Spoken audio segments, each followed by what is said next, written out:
Di situ fungsinya seorang coach menajamkan lagi indera-indera kita itu ya. Meruntuhkan semua ego, meruntuhkan semua kepercayaan-kepercayaan, false belief ya kalau saya bilang. Nah, kemudian kita bisa semakin kenal dengan bisnis kita, dengan siapa konsumen kita. Saya ngerjain sendiri nih bos, nggak pakai coach. Assalamualaikum warahmatullahi wabarakatuh, sobat pengusaha. Hari ini ada yang spesial karena hari ini saya take over channelnya Coach Didi. Nah, biasanya teman-teman lihat Coach Didi yang bawa acara kan. Hari ini kita bongkar apapun yang ada di behind the scene ya, di dapur ya Coach Didi itu seperti apa. Semua isi supaya keluar semua, supaya tuntas semua, jadi nggak ada lagi pertanyaan.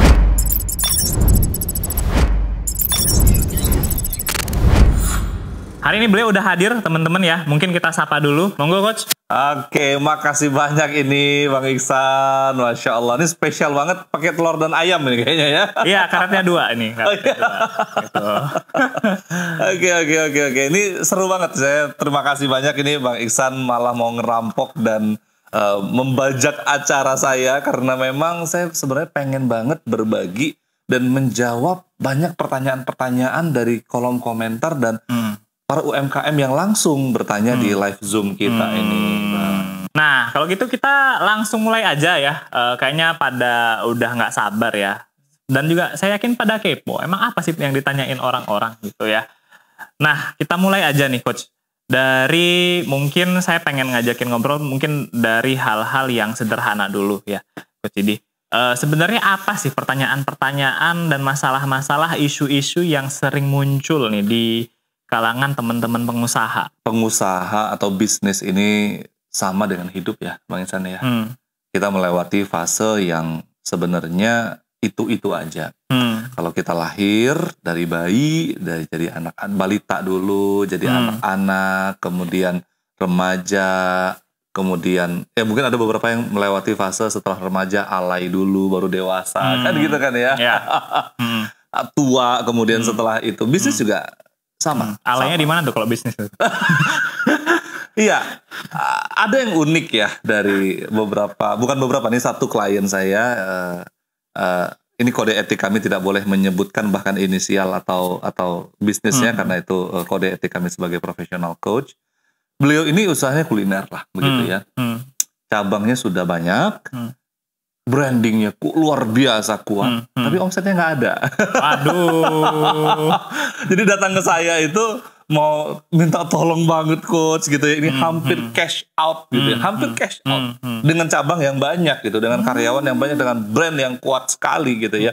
Iya, bahkan beliau sampai sangat malu sekali untuk menego gitu ya, nego harga dengan saya untuk bisa di coaching gitu ya. Karena sudah di ujung tanduk, bayangin cash out loh, ya artinya untuk membayar supplier, gaji karyawan, sewa ruko dan segala macam nggak sanggup lagi gitu kan. Ini kan menarik ya. Jadi selama ini ngapain aja kan begitu ya. Orang-orang lihat kan keren banget gitu, cabangnya banyak, karyawannya banyak, brandnya kuat gitu. Tapi sampai cash out. Nah ini kan bagi saya mungkin ini masuk ke fase alay gitu. Karena alay ini kan kalau definisinya dari remaja yang baik-baik, yang nggak ada dosa gitu kan ya. Bener. Terus tiba-tiba jadi sesuatu hal yang mencari jati diri mungkin. Iya, mencari jati diri. Dia pikir dengan dandanan yang menor, dengan gaya-gaya yang nyeleneh, dengan omongan-omongan yang kekinian, dia pikir itu udah keren. Nyatanya enggak gitu ya. Bagi dia mungkin keren. Dia mungkin keren, dan menurut dia mungkin dia dikejar-kejar cewek. Yang adalah ceweknya mimpi buruk gara-gara ketemu dia gitu kan ya. Sama dengan beberapa pengusaha. Ada lagi yang unik. Salah satu klien saya juga. Beliau ini punya bisnis yang luar biasa banget. Ya. Omsetnya 30 miliar. Ya. Tapi justru bisnisnya di ujung tanduk. Ya. Gimana tuh Coach? Nah ini menarik. Jadi beliau ini melalui timnya, manajer HRD-nya, manajer marketingnya menghubungin saya, kemudian minta bantuan. Kita sharing dulu nih, mereka awalnya minta jasa training saya, kemudian saya mohon maaf dengan bukan saya tidak butuh uang, saya sangat butuh uang, sangat menerima baik penawaran dari mereka, tetapi izin dari saya harus mengetahui dulu mereka ini penyakitnya apa. Jangan-jangan training yang saya berikan bukan obat bagi mereka. Ya, iya kan? Benar. Bagi mungkin ya sah-sah saja ketika ada yang bilang oh kami sama trainer yang itu tuh aman-aman aja tuh. oke. Request training sales, training leadership, mereka mau. Mungkin bagi saya harus tahu dulu. Karena kalau salah obat, gitu kan ya duitnya udah habis, ya saya nggak rugi apa-apa gitu. Cuman kan kasihan. Benar. Karena saya pernah merasakan di mana posisi benar-benar hampir cash out atau bisnis itu dinamikanya berat sekali dan sudahlah dinamika yang berat itu saya salah ambil langkah.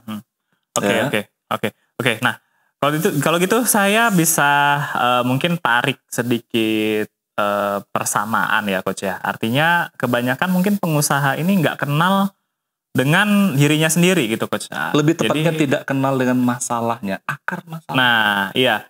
Jadi seperti yang kita memasuki fase-fase alay tadi gitu kan. Kita kan masih mencari jati diri. Mungkin pada saat itu kita tidak kenal diri kita sendiri, jadi kita nggak tahu masalahnya apa gitu Coach. Jadi kalau saya dari kesimpulan kita bicara sebentar ini kayaknya seperti itu. Nah itu sebenarnya apa ya pengen saya tanyakan itu sebenarnya fungsinya dari sisi Coach Didi ini ya, atau mungkin ada sedikit tips buat teman-teman pengusaha ini gimana caranya bisa membaca alur bisnis atau bisa mengenal diri sendiri atau bisa mengenal bisnisnya. Jadi tahu nih sebenarnya masalahnya itu ada di mana dan fungsinya seorang coach itu seperti apa sih sebenarnya Coach?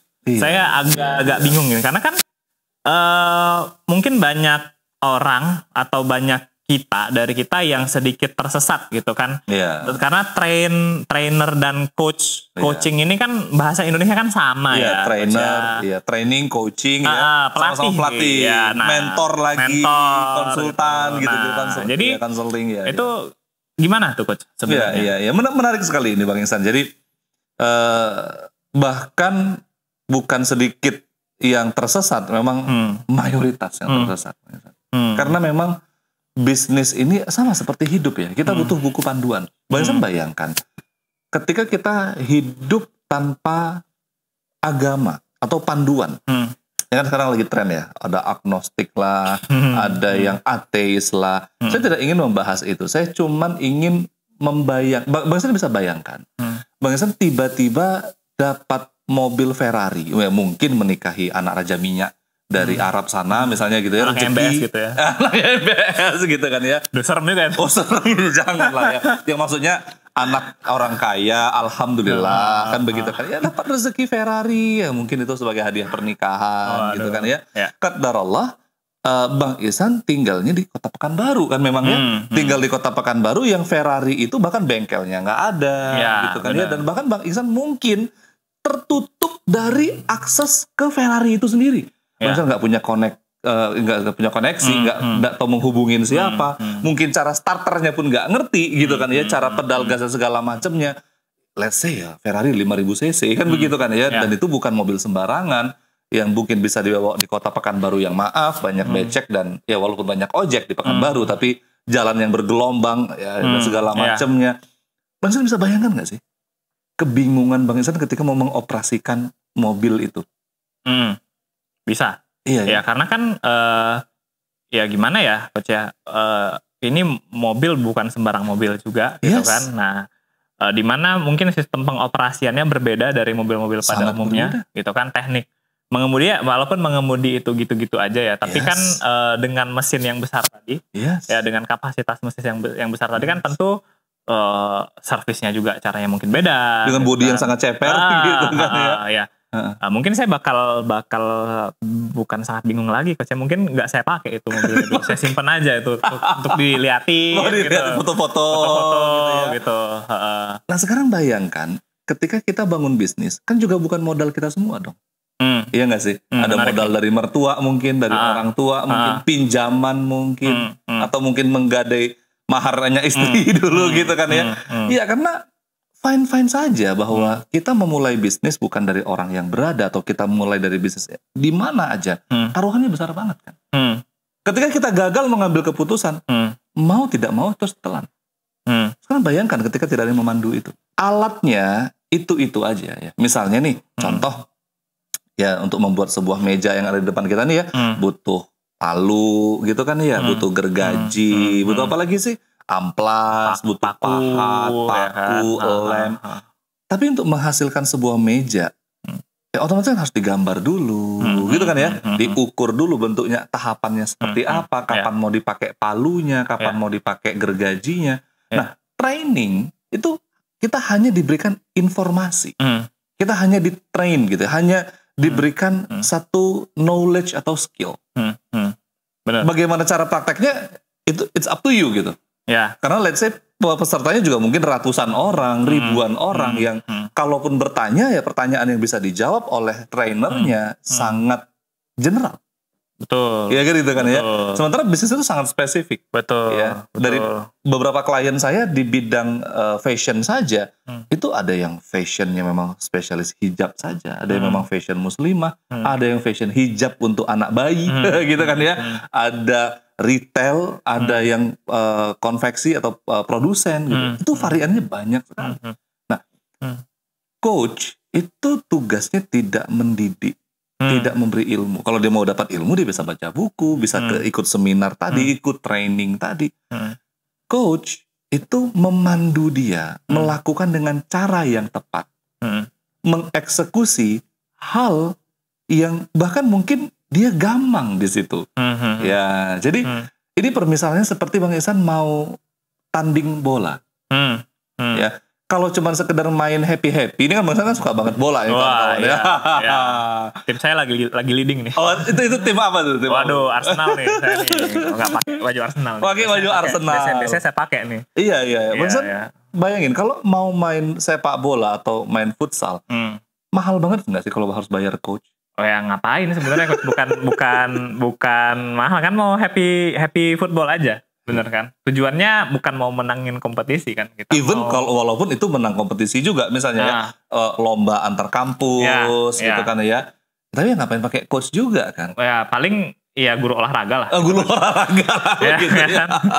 Ya benar, guru olahraga lah kalau mau kompetisi antar kampus, antar mungkin dulu waktu kita SMA gitu, antar sekolah atau antar kelas ya, gitu kan ya. Antar kota aja udah bagus lah. Antar kota aja udah bagus. Guru olahraga yang mendampingi gitu. Guru yang olahraga yang mendampingi. Nah, kenapa sih harus didampingi guru olahraga? Padahal kan kita udah tahu cara main bola.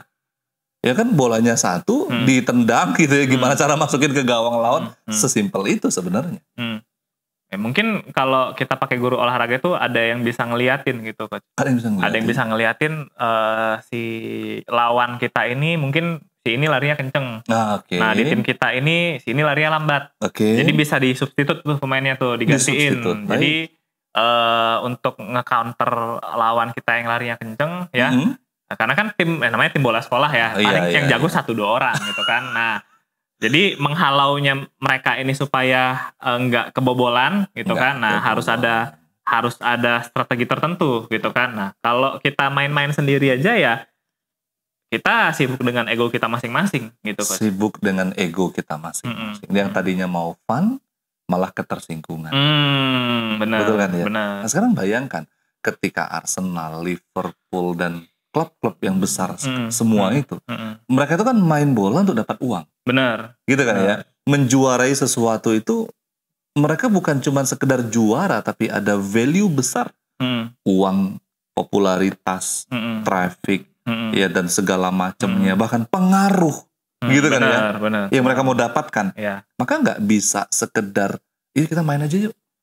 Jadi kalau kita mau mendapatkan hasil yang besar atau mau mencapai sesuatu hasil yang terukur tadi, wajib punya coach. Benar. Makanya semua pengusaha besar, semuanya 100%, semuanya wajib punya coach. Karena kompetisi yang ada di situ sangat berdarah, sangat mematikan. Salah ngambil langkah, hutangnya malah nambah, gitu ya. Janji sama mertua tidak terpenuhi mungkin gitu kan ya. Iya kan? Iya, modal yang tadinya cuman itu saja hasil dia bekerja bertahun-tahun, habis, selesai. Saya punya pertanyaan menarik nih mungkin nih, Coach ya. Kalau gitu dari tadi statementnya Coach Didi, semua pengusaha besar itu wajib memiliki coach gitu kan. Tapi kan pada kenyataannya banyak pengusaha yang ngerasa kalau misalnya saya udah sukses kok. Ya kan? Wah, ini saya kerjain sendiri loh semuanya. Ya, saya ketemu beberapa pengusaha kondang ya di Kota Pekanbaru. Di Jakarta juga beberapa ada yang mereka ngerasa, saya belajar ini sendiri bos. Saya belajar dari jalanan nih bos. Nah, kalau misalnya hal-hal yang seperti itu, misalnya apa sih sebenarnya yang menghalangi seseorang untuk nggak pakai coach gitu coach? Karena kan ini sebenarnya resikonya sangat besar ya. Dimana ketika kita merasa, kalau menurut saya ketika kita merasa seperti itu, kita ngerasa ilmu kita udah banyak, kita sudah sukses, itu kan menghambat kita untuk naik ke tingkat berikutnya gitu coach. Nah, dari Coach Didi sendiri nih, apa sih sebenarnya kendala yang membuat teman-teman ini menjadi seperti itu? Baik. Menjadi seperti itu. Ini menarik sekali kawan-kawan semuanya. Saya mulai dari ini dulu ya. Pengusaha yang merasa sukses tadi di satu kota, mungkin di Pekanbaru atau di Jakarta, di Surabaya gitu ya. Saya ngerjain sendiri nih bos, nggak pakai coach. Dan memang dia udah sukses kalau kita lihat secara kehidupannya ya, punya mobil mewah, rumah mewah, punya istri mewah, mungkin ya, gitu ya, penampilannya. Punya yang paling yang menandakan orang-orang sukses ini kan, menurut mereka punya koleksi barang-barang mewah. Contohnya punya tas mahal, punya motor mahal, mobil mahal. Dan memang kalau kita lihat secara fisik memang mereka luar biasa. Nah, itu kan orang-orang yang seperti itu coach. Kalau kita bilang Anda butuh di coaching, ada aja yang bilang, lo yang ente yang saya coaching gitu. Itu gimana itu coach? Iya. Karena begini, realita ini muncul karena kalimat merasa. Ya. Saya kan udah sukses, saya kan merasa, ya. Saya kan udah ganteng, merasa, kan gitu kan ya. Saya udah mencapai puncak, kan sekali lagi merasa. Ukurannya apa? Kalau kita bilang ukurannya harta atau simbol tadi, saya punya salah satu klien di Bandung, ya, hutang itu 150 miliar, dari 3 bank. Iya, itu beliau janda, ya. Alhamdulillah ibu ini tobat. Hijrah, dia jual 13 aset propertinya, belum termasuk tanah, belum termasuk mobil ya, mobil mewah dan segala macam. Dia jual belasan aset propertinya, belum nutup hutangnya. Iyalah. Ya, bisa dibayangkan ya. Kalau satu properti harga let's say 2 miliar, 3 miliar, untuk 150 miliar itu masih jauh lah. Masih jauh gitu ya. Masih jauh. Beliau datang ke saya dengan kondisi yang terisak-isak, menangis, coach. Bahkan kondisi saya lebih miskin dari pembantu saya. Waduh. Demi Allah, itu saya ketika itu mengisi di forum di Jakarta, seminar gitu ya. Ketika itu beliau datang, beliau minta mohon sekali dibantu. Dan yang saya ketemu tuh tidak 10-20 orang seperti itu. Tidak 10-20 orang. Kenapa? Karena ketika kita merasa, kita hanya menggunakan ego dan emosi kita sebagai ukuran. Sepakat gak sih? Benar. Ketika misalnya nih, saya merasa kaya hanya gara-gara saya punya mobil tertentu. Saya mungkin itu kredit, ya, atau mungkin itu warisan gitu. Bener. Atau mungkin itu ya karena saya menang tender dan segala macam saya mau pakai itu. Kenyataannya yang dibilang kaya itu apa, yang dibilang sukses itu apa? Ya, kalau kita mau jabarkan lagi, andai kata dia mati besok, ya bisnisnya masih jalan nggak? Nah, itu Oke ya, nggak usah jauh-jauh sampai mati deh. Andai kata dia mau liburan sebulan, bisnisnya masih jalan nggak? Oh, masih. Saya punya teman, saya punya tim, saya udah solid. Tim saya bla bla bla bla bla bla. Oke, let's say ketika COVID menyerang. Nah, iya. What should you do?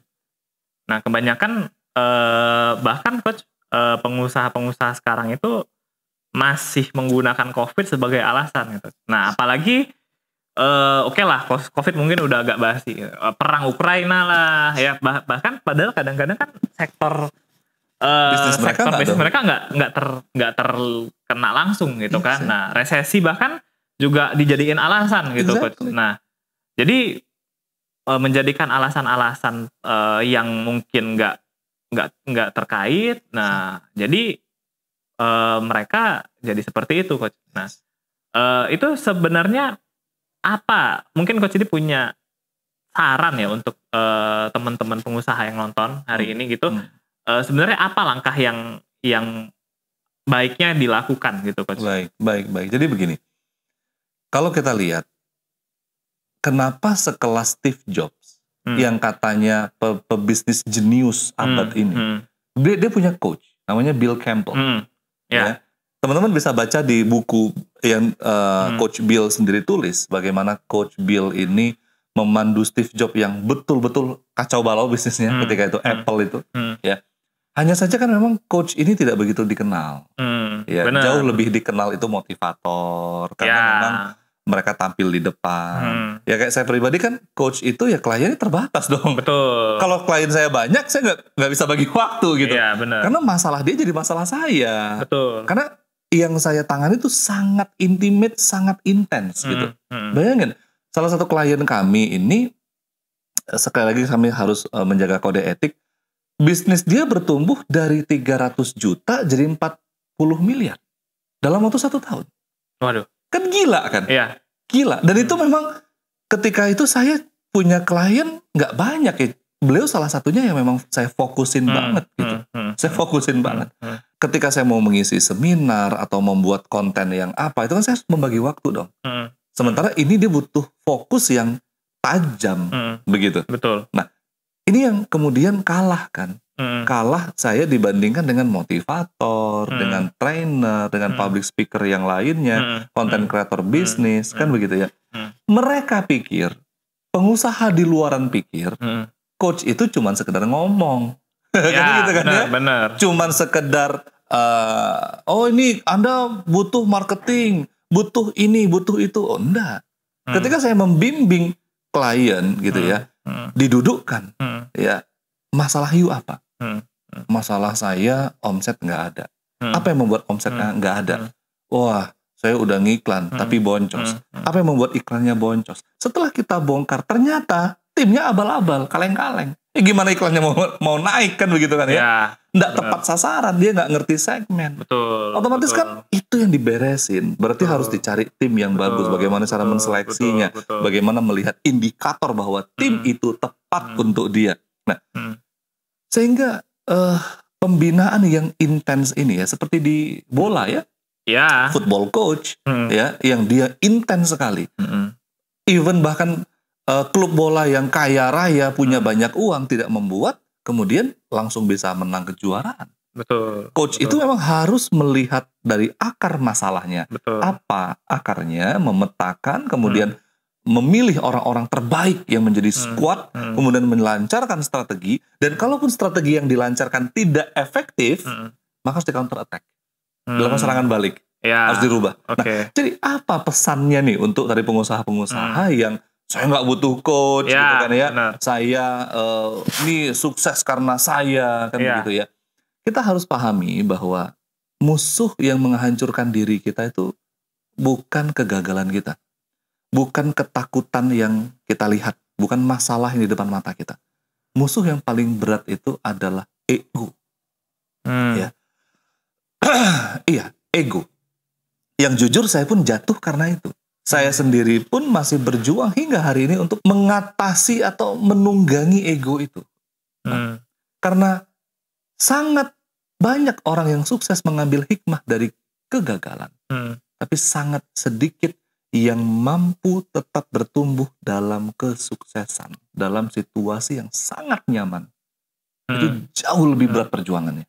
Iya. Jauh lebih berat perjuangannya. Karena kan quotes-nya gini, coach, meraih kesuksesan itu gampang ya, tapi mempertahankan kesuksesan itu yang sulit ya. Kalau kita lihat di dunia ini juga sebenarnya perusahaan-perusahaan yang bertahan sangat lama itu juga nggak banyak gitu, coach ya. Apalagi jangankan perusahaan deh, produk juga kan seperti itu kan, ada life cycle-nya bahkan, ya kan. Ini produk sekarang mungkin yang naik Mishwe gitu kan, nanti di satu titik tertentu tergantikan. Gitu kan. Nah, sebelum Mishwe juga ada boba ya kan. Nah, ada banyak hal-hal lain gitu. Even bahkan Nokia. Nah, mereka juga punya professional coach.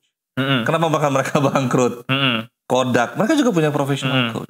Bisa jadi mereka tidak dengerin apa yang coachnya sarankan, yang coachnya bimbing tadi. Karena sekali lagi ego ini kan. Ya, benar. Karena udah ngerasa di atas. Sudah merasa di atas, tidak akan terkalahkan. Jadi Tips-tipsnya nih coach, apa ya? Kebanyakan dari teman-teman pengusaha ya, mungkin yang nonton juga, saya harap enggak sih ya. Yang nonton channel ini enggak seperti ini.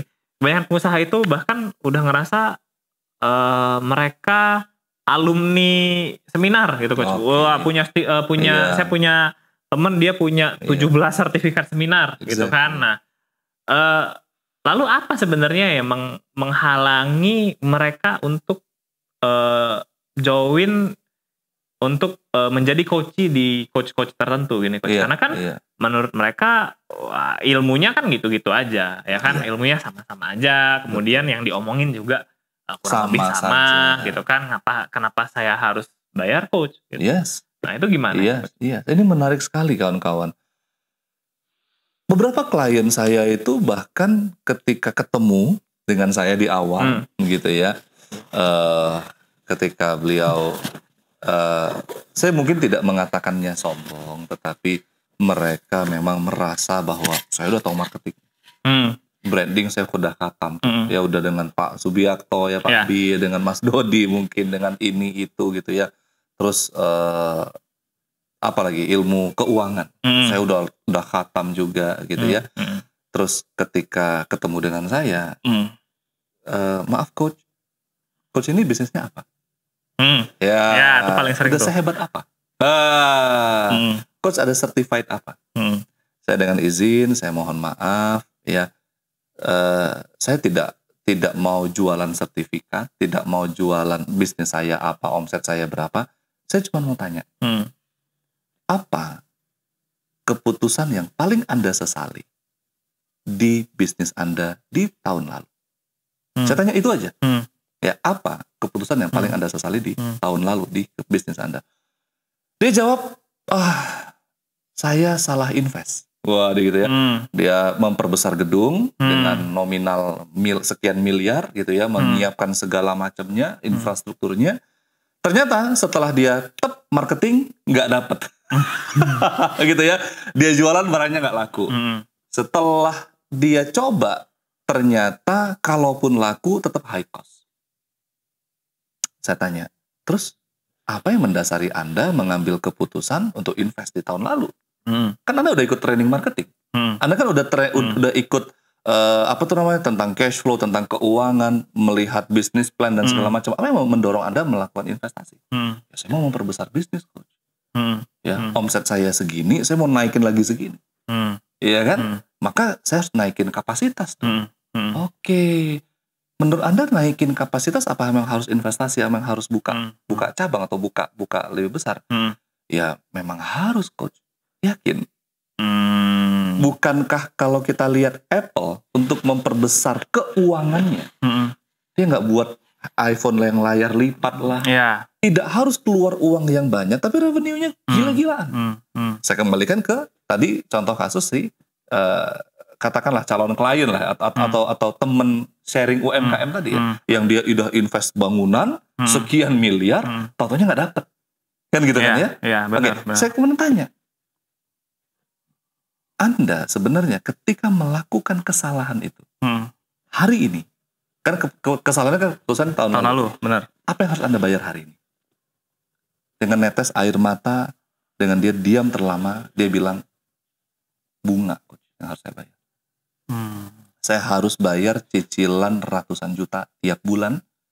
Harusnya saya bisa dapat revenue segini. Ini segini saya dapat revenue. Saya mau pecat karyawan itu tidak salah mereka. Ya, saya mau kembalikan lagi semua, mau putar waktu, saya nggak bisa. Ya, saya mau genjot bagian marketing bilang, Pak, kita butuh waktu, Pak, kita butuh campaign, kita butuh bla bla bla bla. Dan dia udah terjebak dengan riba, dengan hutang puluhan miliar. Ya. Menarik sebenarnya nih ya coach ya. Seperti contoh Samsung tadi ya. Saya nih sebenarnya korban marketing juga ya coach ya. Korban marketing ya. Artinya gini, saya tuh kalau saya tertarik sama sesuatu benda gitu ya, sesuatu tokoh tertentu, kemudian jadi BA-nya produk tertentu, saya kadang-kadang tuh beli tuh gitu coach ya. Kayak Samsung itu kan masif banget ya, masif banget, sangat-sangat masif ya. Saya ingat tahun 2019 ya, sebelum COVID itu melanda, saya bela-belain tuh karena kan Samsung itu datengin Blackpink ya ke Istora Senayan gitu kan. Saya pengen datang, pengen ngeliat. Cuman alhamdulillah duitnya pada saat itu juga terbatas dan saya nggak dapet tiket pada saat itu gitu kan. Nah, balik ke Samsung aja gitu. Samsung aja itu tidak mengenali diri mereka sendiri dan tidak mengenali permasalahan gitu ya. Nah, lalu banyak juga pengusaha-pengusaha yang ketemu sama Coach Didi yang memang mereka ya nggak kenal sama bisnis dan dirinya sendiri gitu, dan apa yang harus mereka lakukan gitu, Coach. Nah, pertanyaan saya, apa hal pertama yang harus mereka sadari gitu, Coach?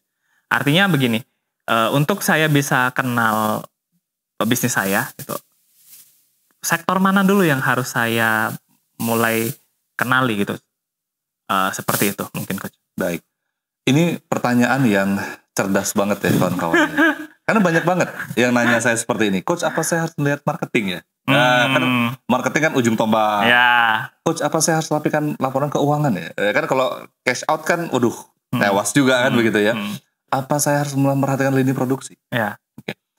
Jawaban saya, ya, Anda sebagai CEO atau sebagai owner, sebagai pihak tertinggi yang bertanggung jawab, Anda harus melihat apa yang tak bisa Anda lihat.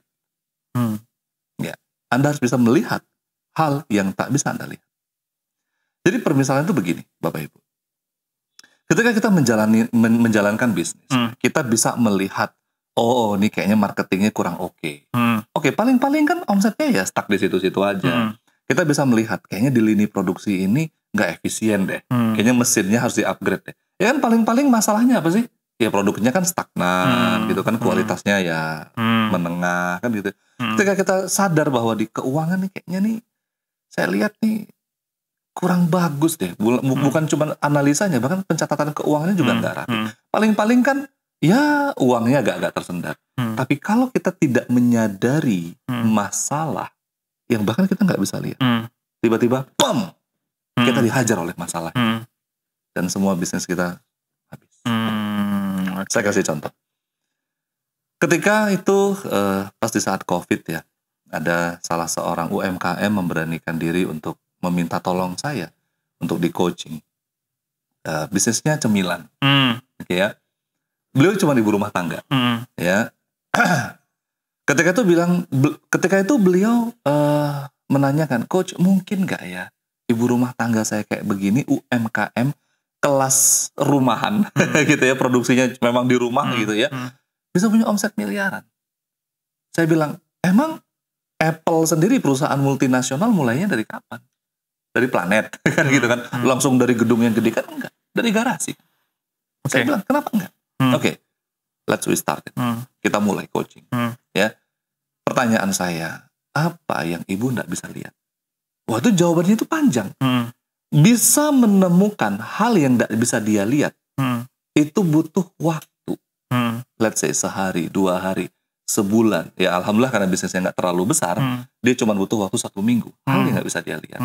Ternyata Bang Ihsan, selama ini dia pikir ngiklan itu sekedar pasang di sosmed, gitu kan ya, pasang rutin ya, setiap hari pasang story, posting di feeds Instagram, Facebook, kemudian ngeblast ke kawan-kawan. Dia pikir itu marketing atau selling. Ternyata yang dia tidak lihat adalah dia tidak membangun aset, dia tidak membangun database. Jadi dia sekedar capek untuk ngiklanin, benar, tanpa dia punya tangkapannya gitu. Benar. Dia nggak tahu berapa orang yang ngelihat postingan dia. Ya, dia nggak tahu orang yang lihat postingan ini berapa orang yang suka. Dia nggak tahu berapa orang yang order. Oke, mungkin dia punya data tertulis, oh hari ini yang order sekian ratus. Oh, dalam sebulan kita laku sekian puluh ribu piece gitu kan ya. Tapi itu tidak terdata dan akhirnya tidak ada repeat order. Akhirnya dia capek untuk ngiklan terus. Yeah. Ketika kita bantu untuk dia melihat tentang database, ternyata ketika kita bongkar, wow, dia punya let's say 4.000-5.000 database konsumen yang sudah beli. dan kita fokuskan ke sana, ya. Dan setiap orang baru yang beli itu langsung diolah database-nya, langsung dibagi, ya, berdasarkan gender, berdasarkan needs-nya, berdasarkan wilayah. Omsetnya dalam 1 bulan itu naik 10 kali lipat. Masya Allah. Di saat pandemi itu. Waduh. Ini saya menarik banget nih Coach ya. Saya jadi bisa relate itu ke perkara masalah Samsung tadi gitu ya Coach ya. Berarti bukan hanya teman-teman pengusaha yang saat ini ya, saya yakin sudah luar biasa gitu Coach ya. Insya Allah. Tapi perusahaan sekelas Samsung aja juga tidak memanfaatkan database kalau kita bilang ya Coach ya. Artinya mereka hanya jualan HP aja. Jualan ya, HP benar kan? aja. Makanya berpikir rumit gimana caranya bikin HP yang super aneh, ya handphone yang super aneh yang nggak pernah ada. Bahkan mungkin saya dulu nggak kepikir ada HP yang layarnya bisa dilipat. Bayangin ya, kaca bisa dilipat. Teman-teman ya. Mereka berpikir hal yang sangat luar biasa, tapi efeknya juga nggak signifikan gitu ya, dibandingkan sama Apple yang otomatis mereka memanfaatkan database yang mereka punya dong. Yes. Ya kan mereka. Mungkin saya nggak berani bilang Samsung tidak memanfaatkan database. Mereka memanfaatkan itu. Bahkan saya sendiri, saya bukan penggila teknologi. Saya selalu menggunakan teknologi itu sebagai tools. Saya pakai dulu Samsung Note yang bisa ditulis-tulis. Ternyata saya rasakan tidak efektif karena layarnya kecil, terus pensilnya tipis, jari saya gede gitu kan ya. Nggak efektif. Terus saya ganti lagi, saya pakai Samsung saja saya pakai beberapa seri dan itu flagship. Sampai akhirnya saya kembali lagi ke Apple dan sekarang saya bahkan punya HP 2 dan dua-duanya iPhone. Gitu ya. Ya itu kan sometimes orang berpikir ngapain sih lu pakai 2 brand yang sama gitu kan ya. Tapi sekali lagi saya sebagai pengguna saya tidak melihat brand, saya melihat useful-nya, manfaat bagi diri saya. Dan saya merasa bahwa Samsung menggunakan database. Mereka rajin memberikan iklan, mengintervensi, bahkan punya program. You tukarkan iPhone ke counter kami kasih diskon, kami kasih Samsung. Ya, mereka bahkan mengakuisisi konsumen itu sekeras itu, men. Gitu loh. Ya, tapi kenapa mereka tidak bertahan? Ya? Ini kita bisa lihat di kolom berita ini bahwa keluarga Lee, ya, keluarga Samsung itu bertikai dengan sangat luar biasa di dalam itu untuk memperebutkan Samsung itu sendiri karena mereka sudah jadi keluarga yang sangat besar. Ya. Kemudian mereka punya lini bisnis yang sangat besar ya. Mulai dari TV, kemudian ya semua elektronik lah ya, semuanya Samsung kan begitu ya. Sehingga dengan kompleksitas yang begitu besar, mereka sulit melihat hal yang sederhana ini. Waduh, iya benar. Bandingkan dengan Apple yang produknya sangat ramping. Dan Apple kemudian istilah sekarang tuh memaklonkan produksinya, gitu ya. Produksi AirPods itu di Batam, ya. Produksi iPhone-nya di Cina, produksi iPad-nya di mana. Sehingga di Cupertino di California itu markasnya Apple itu hanya betul-betul fokus untuk berpikir. Ini yang dilupakan banyak pengusaha. Wah, ya, berpikir ini. Karena untuk bisa melihat hal yang tidak bisa kita lihat, kita harus berpikir dong. Ya namanya juga kita nggak bisa lihat kan gitu kan ya. Kita harus berpikir. Menggunakan tools, banyak tools. Apa nih nggak bisa saya lihat nih? Karena hal yang kita lihat terkadang menipu kita. Saya kasih contoh. Ketika Bang Ihsan mau nyebrang jalan di depan sini, ya ini kan jalan besar. Kemudian Bang Ihsan melihat, oh ada lalu lalang mobil, ada mungkin di situ becek, kemudian ketika kita mau nyebrang kan cukup kita melihat, oh jalannya aman, lalu lintas oke, kita nyebrang. Ya. Tahu-taunya ketika Bang Ihsan tidak memperhitungkan ada kucing yang lagi kejar-kejaran, ya mungkin lagi berantem begitu kan ya, dan Bang Ihsan kaget gitu kan ya, dan nggak melihat ada lubang kecil yang membuat Bang Ihsan jatuh di situ dan ternyata diselindas sama kendaraan. Kepada Allah selesai semuanya, game over. Game over. Ya, benar. Berarti itulah sebenarnya permasalahan yang fungsinya coach ini tadi ya, coach ya, untuk membantu, sekali lagi membantu teman-teman pengusaha ini melihat hal yang nggak bisa dilihat. Benar ya, coach? Seperti ya? GPS. Seperti GPS gitu, karena ya bisa jadi kayak tadi ya, banyak pengusaha yang hancur itu karena ego. Dia nggak melihat ego dia berarti ya. Coach ya. Exactly. Dia nggak melihat, dia merasa begini, merasa begitu, padahal yang orang lihat ya, terutama coach ini melihat, wah ini udah main ego gitu ya, udah main bisnis itu udah bukan berdasarkan keuntungan lagi kadang-kadang ya, berdasarkan Bahkan berdasarkan feeling. nah Tidak benar, berdasarkan fakta. Ini juga unik ya. Saya mengcoaching salah seorang pengusaha yang jualan koper. Saya sekali lagi tidak boleh memberikan data, tapi kalau teman-teman nanti mau nanya langsung secara pribadi, saya bahkan mau mengenalkan dengan orangnya. Beliau pengusaha di Jakarta, namanya Pak Riko. Beliau itu ketemu saya pas di COVID-19, ketika itu di tahun 2021, awal 2021, itu kan pas puncaknya banget ya. Kan kita kena COVID itu kan di pertengahan 2020. Ya. Di 2021 Januari itu gelombang yang sangat besar, dan dia jualan koper.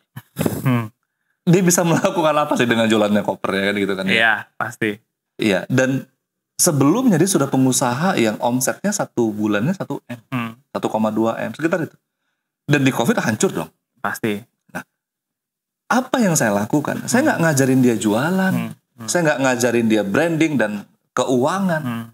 Saya cuma membantu dia melihat apa yang nggak dia lihat. Ketika itu kita buka Google Trend. Nanti teman-teman bisa lihat di sini ya. Kita lihat di Google Trend, itu di tahun 2021, kita coba searching tentang makanan. Oke, trennya bagus gitu ya. Kita searching tentang masker, trennya gila banget. Paling bagus dong. Kita searching tentang jalan-jalan, dan ternyata itu tren yang sangat amat luar biasa gitu. Bahkan orang nggak terpikir ke situ. Ternyata faktanya setelah kita gali di 2021, orang bahkan banyak jalan-jalan, Mas. Di tengah PPKM, di tengah COVID, di tengah masker, orang banyak jalan-jalan. Dan siapa yang jalan-jalan adalah orang yang 20% dari populasi ini yang sangat diuntungkan oleh COVID. Yang ekonominya sangat stabil. Oke, memang ekonomi lumpuh 80%. Tapi kan masih ada 20%. Masih ada 10% yang bahkan penghasilannya naik di saat COVID. Dan mereka menghabiskan begitu banyak uang. Ya, ketika kita jualan koper, bukan cuma jualan koper yang kecil, bahkan koper custom, koper yang premium, yang bisa di print sesuai dengan apa ya tadi ya, ketertarikannya, misalnya satu keluarga ya, nanti sama begitu kan, itu dijual dengan sangat mahal. Dan itu menaikkan omsetnya luar biasa.